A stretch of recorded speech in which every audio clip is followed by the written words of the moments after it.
माय channel reaction वाली मोहिनी के channel पे आप सभी का स्वागत है। सो गाइस, कैसे हैं आप लोग? उम्मीद करती हूँ कि आप सब बहुत ज़्यादा अच्छे होंगे।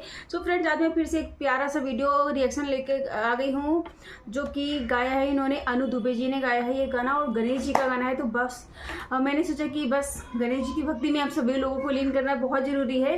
और गणेश जी का अभी चतुर्थी और ये सारी चीज़ें चल रही हैं, तो चलिए स्टार्ट करते हैं आज का ये रिएक्शन वीडियो।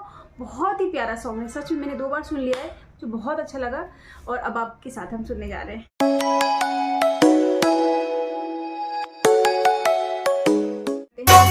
बोला बोला गणपति महाराज की जय।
गणेश जी का ये गौरी का ललना हमारे अंगना में है। तो सही बात है, क्योंकि अभी गणेश जी को सभी लोग अपने घर में विराजमान करवा रहे हैं, उनको स्थापित कर रहे हैं घर में, उनको 10 दिन रखेंगे।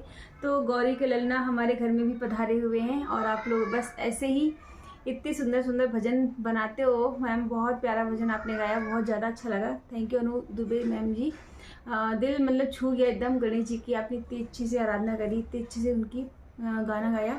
तो फ्रेंड्स, आपको ये वीडियो कैसा लगा तो प्लीज़ मुझे लाइक कमेंट शेयर जरूर करें, और कमेंट करके बता दिया करो कि दीदी आपने यहाँ पे क्या गलती करी है, अच्छा है बुरा है, जैसा भी लगे तो सो प्लीज़ आपका कमेंट का इंतज़ार रहता है, तो कमेंट जरूर किया करो। तो बाय बाय, ठीक है, मिलते हैं फिर से कोई नए अच्छे से प्यारे से भजन या फिर किसी भी प्यारे से गीत में।